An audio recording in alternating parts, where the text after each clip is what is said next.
রবীন্দ্রনাথ ঠাকুর যাদের নিয়ে লিখেছিলেন, আধার সাজে বনের মাঝে উল্লাসে প্রাণ ঢেলেছ, সেই জোনাকিদের উল্লাস দূরের কথা, তাদের দেখা পাওয়াই আজ দুর্লভ। অথচ বেশ কিছু বছর আগেও অন্ধকার নামলে জোনাকির মায়াময় আলো দেখা যেত।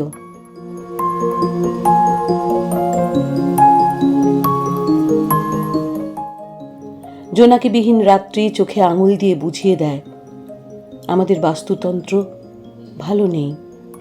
কারণ একটি সুস্থ বাস্তুতন্ত্রের প্রতিনিধি বা ইন্ডিকেটর স্পিসিস হল জোনাকি।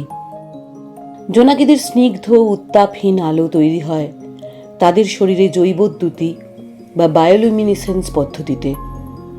আশ্চর্যের ব্যাপার, জোনাকিদের পেটের তলার একটি অঙ্গ দিয়ে যে আলো তৈরি হয় সেটি কিন্তু তাদের কিংবা প্রকৃতির কোনো ক্ষতি করে না।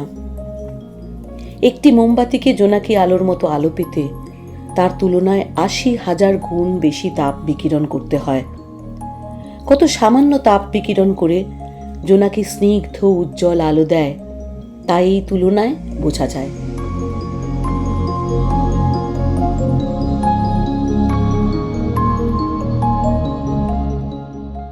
পরিসংখ্যান বলে সমস্ত পৃথিবী জুড়ে জোনাকির প্রজাতি ২,০০০-এর বেশি। এদের দেখা পাওয়া যায় আন্টার্কটিকা বাদে প্রতিটি মহাদেশেই। একটি নির্দিষ্ট এলাকায় একসাথে অনেক প্রজাতির জোনাকি থাকে। উন্নয়ন ও নগরায়নের থাবায় আজ জোনাকিদের বাসস্থান সংকটে। আর্দ্র ও নাতিশীতোষ্ণ পরিবেশ জোনাকিদের জন্য আদর্শ। বন জঙ্গল, নদীর ধার, জলাভূমিতে এদের সব থেকে বেশি দেখা যায়।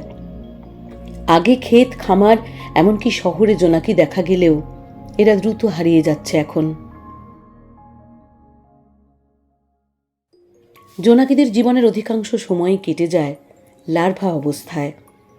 প্রায় বছর দুয়েকের এই লার্ভা অবস্থায় পরিবেশের সূক্ষ্ম ভারসাম্য রাখতে এরা শামুক, স্লাগ, জোঁক এবং কেঁচো খায়। পূর্ণাঙ্গ জোনাকির মতো লার্ভারাও আলো জ্বালায় মূলত নিজেদের রক্ষা করতে। পূর্ণাঙ্গ জোনাকির খাবার মূলত মধু ও পরাগ হওয়ায় এরা পরাগবাহক বা পলিনেটর হিসেবে পরিবেশের উপকার করে। পূর্ণাঙ্গ জোনাকির গড় আয়ু মাত্র ২ মাস। প্রজনন করার পরেই এরা মারা যায়। শরীরে তৈরি হওয়া এই আশ্চর্য আলোটিকে পূর্ণাঙ্গ জোনাকিরা প্রধানত ব্যবহার করে নিজের সঙ্গী খোঁজার জন্যে। তাছাড়াও শিকার খোঁজা, শিকারীদের হাত থেকে নিজেকে রক্ষা করার জন্যেও জোনাকিরা আলো জ্বালায়। প্রতিটি প্রজাতির জোনাকির আলোর নকশা পৃথক হয়। খুব আক্ষেপের বিষয় হল জোনাকি সম্পর্কে পর্যাপ্ত তথ্যের অভাব। পৃথিবীর প্রায় ৫০% জোনাকি সম্পর্কে কোনো তথ্যই এখনো নেই। যেসব জায়গায় গবেষণা হচ্ছে সেখানেই দেখা যাচ্ছে এদের সংখ্যা কমছে বিপজ্জনক হারে। জোনাকির লুপ্ত হয়ে যাওয়ার মূল কারণ এদের বাসস্থান ধ্বংস করে দেওয়া। তাছাড়া তীব্র আলোর দূষণ, কৃষিক্ষেত্রে রাসায়নিক কীটনাশকের ব্যবহার, জলবায়ু পরিবর্তনের ফলেও কিছু প্রজাতির জোনাকির সংখ্যা এতটাই কমে গেছে যে IUCN সেই প্রজাতিগুলিকে সংকটজনক বলে চিহ্নিত করেছে।